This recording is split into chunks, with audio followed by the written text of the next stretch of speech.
And I know now one of the things you do is you teach yoga beats or work with kids who are in gangs in Glasgow. Yeah. So how does that work?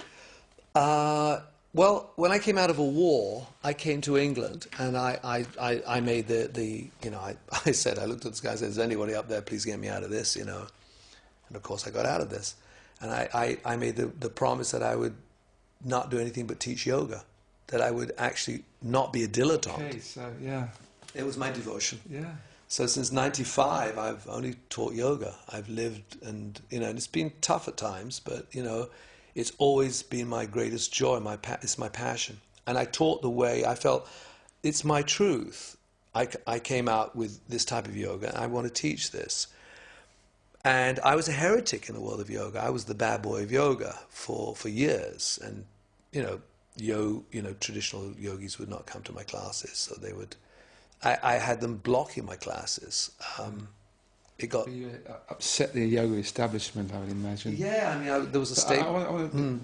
Time is running fast. Sure. I know you've got a lot to say, Sure. but I'm just trying to. I'm really interested in what you actually do with the kids in Glasgow and the gangs. It started, I suppose, because we have an overt war in Bosnia. When you come to the West, there's a covert war. Everyone's in war.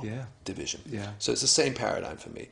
When I work with kids in Brixton, for instance, who are on crack cocaine, they're 11, 12, and they're into prostitution, they're carrying guns, knives, they're going to grow up to be very dangerous individuals. They come into the class, when they come in, they're full of all the street, it's survival mode. Yeah. My role is to take them quickly and change, is transformation. How that is worked is several techniques, but the first one is the one which affects the body chemistry itself. And I use a series of bandhas that are fun to do. They look ridiculous. So what's a bandha? Bandha is a constraint. So, for instance, there's a thing called Uddiyana Bandha, where you let the breath out of the lungs and pull the belly in. With the breathing, basically. Absolutely. Okay. And when you squash the inner organs, you cleanse them. When they release, new blood comes in at the cellular level, and you feel different. There's an actual change of feelings. When you change someone's feelings, you're on the road. So then that begins. Kids who are on crack, 11 years old, are into doing this? Absolutely. I find that extraordinary. They want to get high. So that's a good point. So they want to get high, and this is a cheap way to get high. You can do yourself anytime. Yeah. So I can get them feeling high. And I challenge them with it. You must be a great salesman to go in and say, I can get you high cheap anytime you want. Anytime you want to do it on your own. And I think that, the tattoos help and all of that. And I play the fool. And I couldn't care less. I don't care what they think about me. My intentionality creates the reality that we end up with. Yeah. That my intention is that by the time they leave, they go, wow. And so it starts with they want to murder me. I mean, they're psychotic. They're hugging. You're brave to go into these situations because it must be threatening. But it's happened so many times, repeatedly, that now I know that it's an illusion. The threat is always an illusion. It's not real. It's just, or it's a result of the way that they can't help but be like that. You can't blame anybody for. Look, the hardware of a human being, I absolutely know, is kindness, generosity, equanimity, all of that.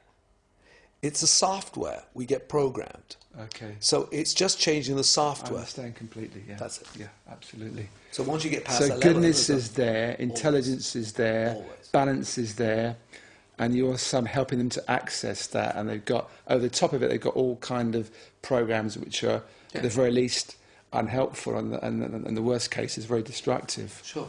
Yeah. And we can marginalise those people. We can point a finger and say, oh, these knife gangs, they're terrible, they're awful, they're all... But, when you get down to close to it, they're just the same underneath. It's just circumstances, environments creating that. So I create an environment of joy, of hilarity, and within that environment, they feel safe. Yeah. Without, naming it. Yeah. And for you, that's unbelievably rewarding, I would think, as well. It's beautiful. It's my biggest reward. I do most of it self-funded. Yeah. So when I go to the Palestinians and work with the bad boys in Jenin, I earn the money in Israel, then I go in with that money and I fund what I do. And the journalist says, well, why do you do it? I said, well, why do you think I do it? So he said, well, I have no idea. You must be mad. I said, well, maybe I am, but let me tell you why social workers do things. Because we get a payoff inside. Nobody gives me that payoff but me. Yeah. I feel wonderful. Ask any social worker why they change somebody's, grown-up nappy in bed in the middle of the night where nobody sees them. Because they get a payoff. It's an internal one. Yeah. So that's the payoff. Yeah. And it's a self-propelling situation. So I know you've worked with Israeli women and also Palestinian women, and even brought them together. Yes.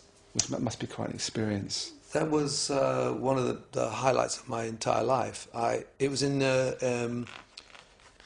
2006, and I was teaching at a large, the big Israeli convention, a teachers' convention. And one senior teacher, there was the Indian ambassador to Israel who was there, and he stood and he made a little speech, and she stood up, this senior teacher, and started saying, well, it's a shame our neighbors can't be here, and their culture doesn't allow them to the practice of yoga because of the rigidity, and the men's got to teach men and women have got to teach women if it can take place at all. And it was extraordinarily patronizing. And I put my hand up and said, excuse me, can I say something, please? And so, David Side from Yoga Beats, clap, clap, clap.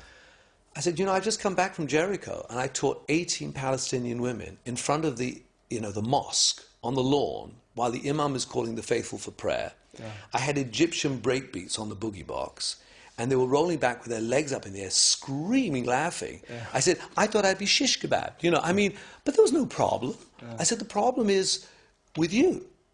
And then I turned around and I said, do you realize the responsibility we have as yoga teachers? Do you realize? And I let it go quiet at that point. And I was pointing it at her because I was actually righteously angry with her. Yeah. I said, we can actually cause or create a change for a human being. And how long does a human being remember that? Yeah. As opposed to a political vote? And what do? Do we leave this world to politics? Look what that's done so far.